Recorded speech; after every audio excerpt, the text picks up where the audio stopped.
Good morning. So we're finishing up a fully outdoor retreat with some tastes of indoors, but the grasses, trees, and great earth sesshin. So this is the third year, I think, that we've done the sesshin completely outdoors. And that was, mainly adaptation that took place during the pandemic, when it just seemed like the safest way to host a sesshin. And Kodo and I led it together, and we loved it. And we thought, oh, it's just so different to, not be going inside and outside, inside and outside. And, slight preferences would come in, like, oh, it's a little cold this morning, let's go out a little bit later. But just to return to the Zendo in all the different variable conditions of the earth and the seasons and the weather. And we started the sesshin with a very high anxiety alert around a heat wave that turned out to be a lot more mild than I think the marketing or the publicity or the worry was in the news. But still, it was very hot, probably the hottest that we've had for this sesshin in all the years that we've been doing it. And so, I had just come from a climate grief retreat that we hosted at the temple, a meditation and climate grief retreat. So there was a certain kind of poignancy to beginning the sesshin, at least for me, in the midst of a heat wave. And I want to share a reading from Zenju Ursula Emmanuel, and then talk a little bit more, and then Kodo and I will kind of share our reflections on sesshin and practicing with the earth and practicing with our connection to the earth. So this is from a book called The Deepest Peace. It's Zenju Ursula Emmanuel's just reflections on practice in intimacy with the natural world. She's writing it during a time of a retreat where she lives or was living at that time, kind of in the New Mexico, Colorado area. Scaled quail squabble. Scaled quail squabble and run together across dirt roads, making nests between them, small spaces. It's a love affair. And some of us enjoy just watching how animals interact. Scaled quail squabble and run together across dirt roads, making nests between them, small spaces. It's a love affair. There seems to be genuine love between them because they are each other. From here, it sounds like they talk the same language. The fact that they seem to know and prefer each other somehow says they are intimate, inseparable, moving with peace and harmony. Yet, as I observe this community of quail, I sense there's another dimension to their togetherness. It isn't because they are the same color or speak the same language. What I see is that they're intimately tied together because they are fiercely connected to the land. They walk the land together. They talk, sing, and eat on the land. They create their homes from the tiniest amounts of grass and offerings of twigs and rocks. Imagine if they were not in close relationship to the earth. Their lives would be chaos. The quail would not know where to go, whom to trust, or how to live. They could not rely on each other. From the earth beneath their feet comes the intimacy between them. Their interconnection to the earth ensures their relationships with each other. Interdependence with the earth is complete intimacy. So I read this passage a lot. I've read it in Dharma talks before. And whenever I come to that place where she says, imagine if they were not in close connection to the earth. I feel like she's really speaking to us at a very poignant time living on the earth. So when we forget our close relationship to the earth, skies, trees, and animals, our lives feel chaotic. We don't know where to go, whom to trust, or how to live. We start feeling like we can't rely on each other. Connection to the earth beneath our feet becomes the intimacy between us. So when we open up to our connection to the earth, it can heal some of these wounds that I feel like are modern wounds of our times. Not knowing who we are, our lives feeling chaotic, not knowing where to go or whom we can trust or how to live. And many people found during this sesshin and have found, just in being in relationship to the earth, that opening up our connection to the earth, because the earth is our home. And see, we forget that sometimes, or we know that as a concept, but to, spend a week in the woods, either hiking or sitting on the earth like we did during the sesshin or camping, we come back into connection, which is really a remembering. We remember that, again, that the earth is our home, that we are interdependent, interwoven with the earth, that our lives would not be if it weren't for the earth, the sky, the trees, the oceans. And that coming back home can be and feel so deeply healing. And that's a big part of what this sesshin is. And I think especially at this time, it can be poignant to return our connection to the earth, to be in relationship with the earth that is changing dramatically, that's sending us so many warning signals that something is not right. Something is not right in our relationship. Something is not right in just the balance of life on this planet. And I think, part of, for me, especially this week, but just in general, in practicing with the earth, I come back into relationship with life and death on a different way. Kodo talked about during the sesshin that it can be so easy for us as modern humans to live in denial of death, to live in denial of our own death of loved ones.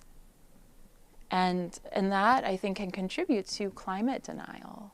There's no possible way that we've messed up so bad that this species is going extinct, or species are going extinct. So we can close our eyes or look the other way or turn on the air conditioning and forget, because it's almost too big to look at. But actually, sitting with the earth can give us more confidence, because we're part of this. We're part of the earth. So whatever transition the earth is going through, we're part of it, not just it's our fault, but we're part of it because this is our home and because we're made of earth.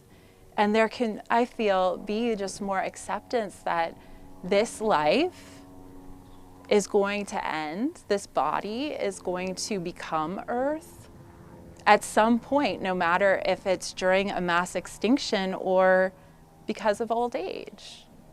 And same with all of our lives, but our lives will become earth and will give life to whatever happens next. The earth itself has been through many mass extinctions, has been through so much destruction and loss and grief, and has healed and has replenished, and new life has evolved from that. And for me, coming back into relationship with the earth, even just sitting together with earth and sky, I just feel myself as part of that. I was talking a little bit about how in our own bodies we can sense just like our retreat body, like the body of the week and all that we've like learned and felt into the week that we've been in retreat. But we also can open to and feel, experience the body of the earth, the vast, deep time body of the earth as our own body. Those are some reflections of practice for me, and I'd like to let Kodo share.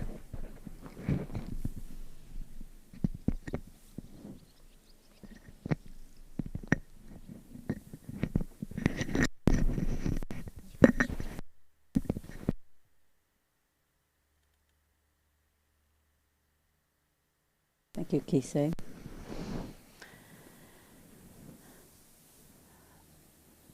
There's so much that happens during a week of sesshin, it's hard to know where to start or where to stop.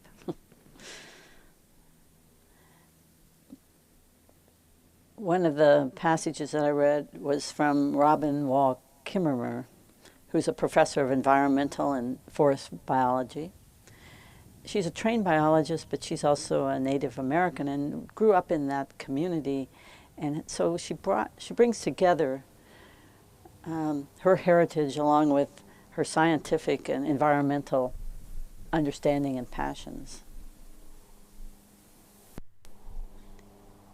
And she's talked a lot about reestablishing or establishing a respectful relationship with the earth. That we've lost that in our forgetting that we are that our home is earth, and just going forward kind of heedlessly, not paying attention, not understanding cause and effect. And we have a broken relationship with the earth. And she says that gratitude, we talk about gratitude as a way to heal that relationship. She says, gratitude is our first but not our only gift. We are storytellers, music makers, devisers of ingenious machines, healers, scientists, and lovers of the earth. And the earth can ask, what is the unique gift that we have, and how can we return that gift to the earth? So we can use these gifts that we have, poetry, art, architecture, anything that you can do, you can look at it as how does it connect to the earth? It's like, instead of thinking of us as separate, which we often do, and we know that separation is what causes suffering, we can repair this this connection that we have with the earth by offering back our gifts that we have. So everyone can think about how can you return a gift to the earth? Through storytelling, music making, your ingenious machines, your healing, science. So this whole week we've talked about our deep connection to the earth. And I came up with two different things. And one of them was, as I was sitting in the Jizo garden, or walking into the Jizo garden the other evening, it was just gorgeous. The sky, the light on the different colors of green, the texture, the depth, the aliveness. Everything was alive. And I was walking in there and I thought, I think this is gorgeous. Everybody thinks this is gorgeous. The light, the dapple light, the changing of light. So my question was, this appreciation of beauty that is naturally presented to us, And we see it in all these different ways. The sunrise, the sunset, the wind playing with leaves, the open sky, perhaps a tree, the tree bark, a flower, one flower. One flower is beautiful. A bird, a spider, just a spider, the markings on the spider, a butterfly, a yellow jacket, the moon, the stars, the list just goes on and on. And as I say, when I was walking in the Jesus garden, I started thinking, why do we believe that this is beautiful?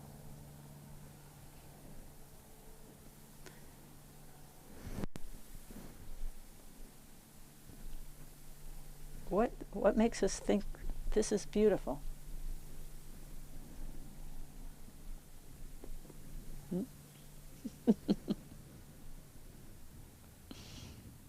Why do most of all humanity agree with this and appreciate it?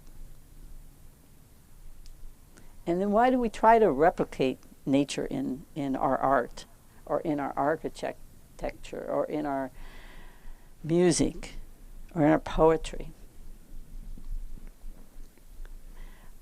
We all have this common appreciation of the colors of a sunset, the gathering of people at the beach. Whenever you go to the beach and it's sunset, people kind of flock in and watch the sunset, or perhaps watch the sunrise. We were in Maui and we went to the top of Haleakala to watch the sunrise, because that's what people did. And we were a little late, and we were driving up there, and thought, well, gee, everybody says this is where to go, you're supposed to be here, and we're almost there, and it's almost sunrise, and I don't see anybody on the road. We drive in, and the place is just filled with people, sitting there watching, waiting for the sun to rise, to see if you were a lucky enough person to be there when you can actually see the sunrise and there wasn't clouds or something. It's a phenomenon that goes on around the world. And so what is it about the sunrise and the sunset, or the moonrise, or the stars, or the flowers that we appreciate so much that we call, that's beautiful, that's gorgeous? And it's common amongst us all. So it's just something that I thought it would be very interesting to appreciate. The appreciation of beauty in the natural world. It just is another pointer to our deep connection to the earth. We have so many connections. If you think about it, we're biologically connected, we're socially connected, our health is connected, our food is connected, how we build shelters is connected. We are not separate. Our DNA is connected, our ancestors, psychologically, historically, I think anything, chemically. And then I thought, well, it's interesting to look at, through time, how people have talked about the earth. And there's quotes, if you look for quotes from people through history, way back. This is from Zeno. The goal of life is living in agreement with nature. Who's Zeno?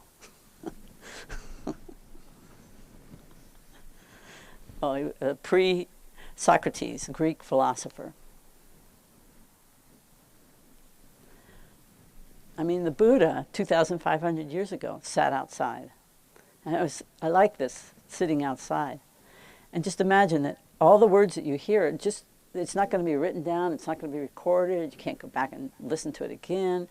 You have to listen to it one time, and then that's the way information was transmitted at the time.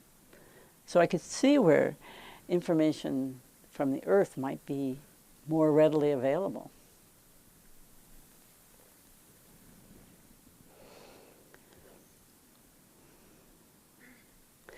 Albert Einstein says, we still do not know 1,000th of 1% of what nature has revealed to us. So we have a great treasury to open up. Galileo, way back, said the sun, with all those planets revolving around it and depending on it, can still ripen a bunch of grapes as if it had nothing else in the universe to do.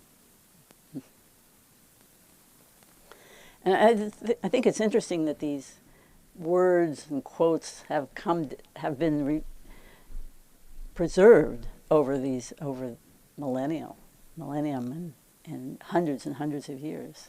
These, for some reason, these resonate with us all through from our ancestors down. Like Rachel Carson said, the more clearly we can focus our attention on the wonders and realities of the universe around us, the less taste we have for destruction. And then she also said, those who contemplate the beauty of the earth find reserves of strength that will endure as long as life lasts. Those who contemplate the beauty of the earth find reserves of strength that will endure as long as life lasts. So I think that's what we touched into this week. This is from a Lakota proverb. When man moves away from nature, his heart becomes hard.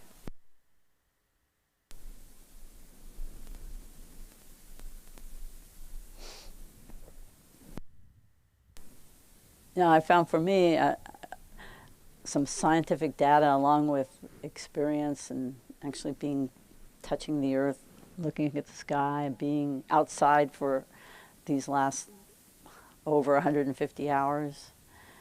The two really helped me be the earth with the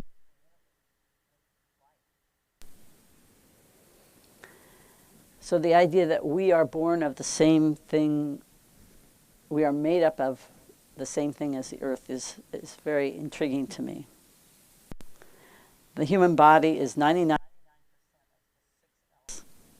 oxygen, hydrogen, nitrogen, carbon, calcium, and phosphorus. And then there's a few other elements, 0.825% that we also use. So all of these are what we call essential elements. So we know that life exists in all these wondrous forms, but if you break any organism down to the most basic parts, they're all of the same stuff. Carbon atoms connected to hydrogen, other elements. But how these fundamental substances are created in space is a long-standing mystery. So how did they come about? So they've done more. Of course, there's more study, and every study reveals more information. Believe be wiped away for something else, and that could be true of our lives too. As we discover more and more what we felt was true in the past, we may have like less of a grip on it.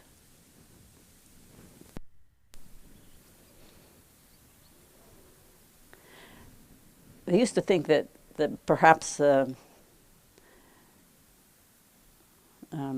the molecules of life got started from like a kind of a shock event out in space, but now they're starting to say that on Earth, the sun is a driving source for almost all life on Earth. Now we have learned that starlight drives the formation of chemicals that are precursors to the chemicals that we need to make life. So we're learning more and more from looking into space, looking down into the smallest amounts, but also on the human side. One last little this scientific data is about the birth of stars. The youngest star often shines in bright bursts as they consume materials from surrounding disks. Newborn stars feed at a ferocious rate and grow through surprisingly frequent feeding frenzies. The outbursts from stellar babies at the earliest stage of development, when they're about 100,000 years old, or equivalent to about 7 hours of an infant baby, human. 100,000 years of a star, 7 hours for a baby. And they begin to eat every 400 years. These eruptions of luminosity are signs of feeding binges as the young growing stars devour material from the disks of gas and dust that surround them.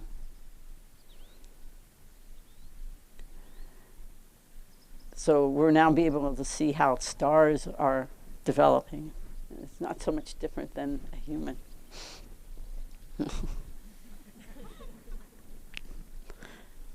So that brings us to awe and wonder. And just being outside can elicit awe and wonder. But you know, sometimes inside too, inside the Zendo I'm talking about, inside itself, but sitting in a sesshin inside, zazen, I have had the experience of there's something opening when you come outside, then all of a sudden you see things inside that you haven't seen before. To give an example, this one time I was walking in the Jizo garden, and I can't remember, it was like almost dark, or it was a really dark day, and there was little drops of light, water all over everything, and they looked like jewels. Now, you've probably all seen jewels looking dew or a little bit on the grass, but this was a different style of jewel. These were bigger jewels, and they were more realistic. And it's like, whoa, it's like they often in the teachings that we have, they talk about jewels on the leaves and in the plants, every place. So we can think of that as metaphorically, but sometimes it really looks like jewels. I had to actually touch them once to see, oh, that is water. That's not a jewel. Maybe it is a jewel of water. Mm-hmm. So we open in a different way outside or inside the Zendo, but it all comes down to the same thing.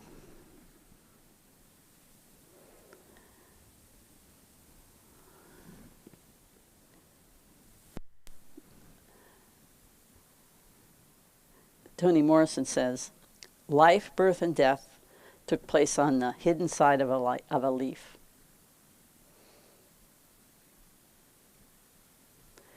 So when I was doing a little, like finding nice quotes and figuring out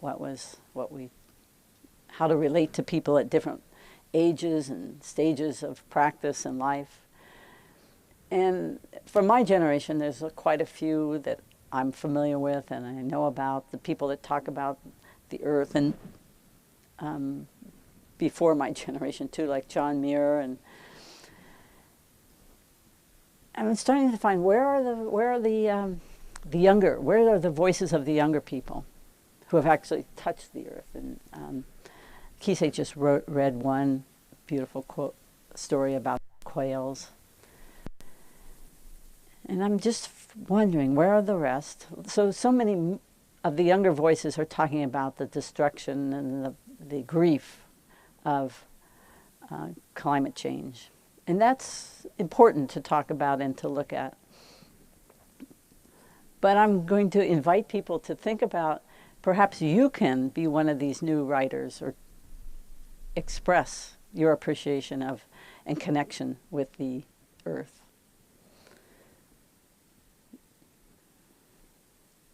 We have people who have, talked about the earth in every walk of life through recorded history and even before recorded history. So maybe this is a time when this new eruption of creativity about connection to the earth will arise. And so I'm just inviting people to think about this a bit more. you could be the one. Knowing that you love the earth changes you. This is again from Robin Wall Kimmerer. Knowing that you love the earth changes you, activates you to defend and protect and celebrate. But when you feel that the earth loves you in return, that feeling transforms the relationship from a one-way street to a sacred bond.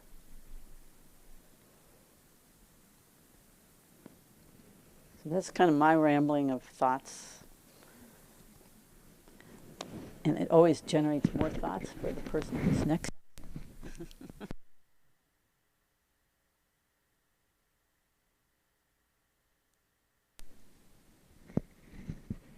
Oh, but thoughts after sesshin are so slippery.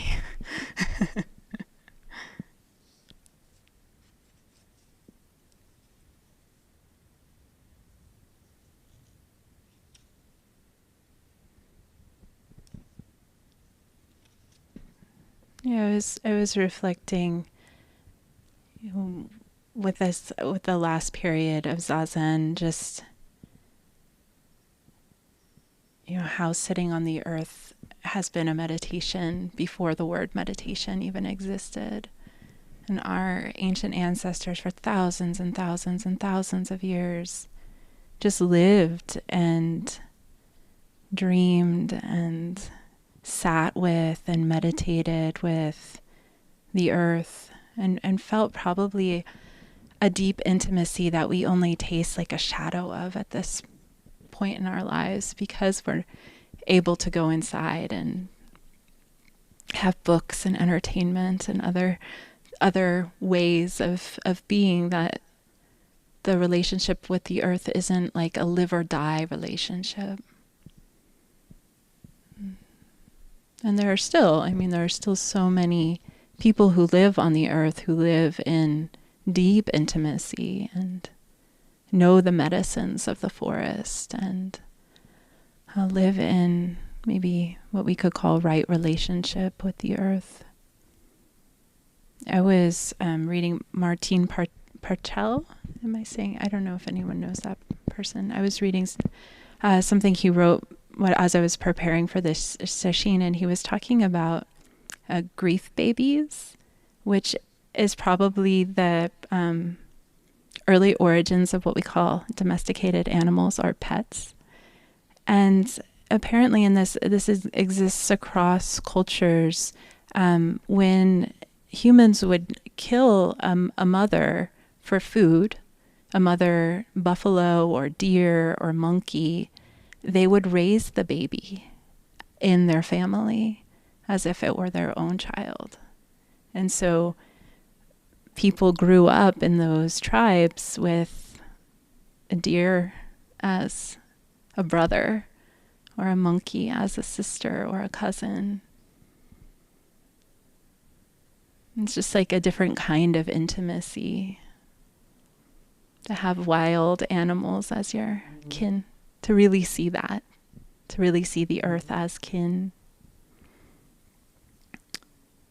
One practice, I think I got this from Sophie Strand, who is a young author who's writing so beautifully about the earth and the climate crisis, but together, which I think there's just a poignancy in our generation, my generation and younger, of, yeah, that is the earth we live on, is an earth that is in deep transition.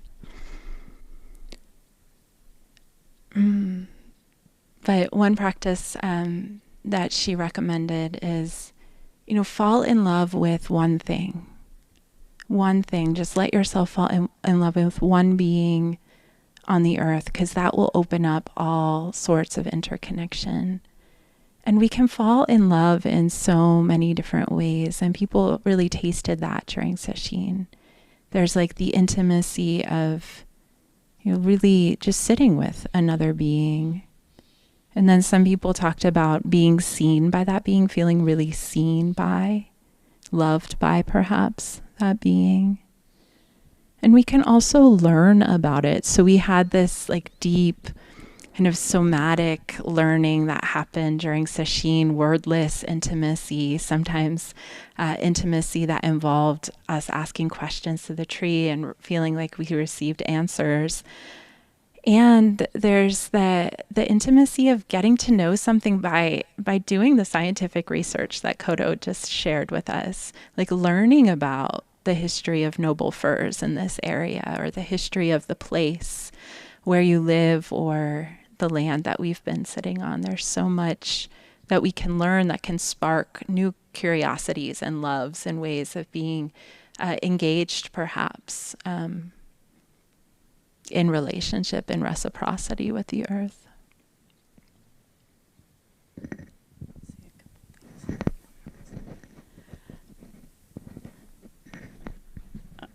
I just wanted to say one last thing about how important, well, I've been looking at this problem. I don't know if it's a problem. I've been interested in environmental issues all my life. But I've been interested in other things too. And, you know, with this climate crisis, I felt compelled to do something more, but I didn't know what that would be. And looking deeper and deeper into different ways to address it, I see that our practice is essential. And it's really heartwarming to know what we do is helping with this climate crisis. And Thich Nhat Hanh and the Plum Village have done a lot of work and research on ways to access that. And we do it here too. We're doing grasses and trees sesshin. I mean, that's really quite remarkable. We have a Jizo garden. We just bought 20 some more acres so that we can have more property here to buffer us and to take care of the forest and to expand the forest. So we're really involved here. I wanted to read a quote from Thich Nhat Hanh. Maybe I lost it. Sing that beautiful song again. Yeah. We'll do it after that. Where is she? But when you wake up and see that the earth is not just the environment, the earth is us, you touch the nature of interbeing. And at that moment, you have real communication with the earth. That is the highest form of prayer. In that kind of relationship, you will have the love, strength, and awakening you need to change your life. We need to look at our own lives deeply. And just an easy practice is when you're walking to what we were saying when we were walking is, I am here, I am home. Just feeling the earth beneath your feet. Simple practices, profound consequences.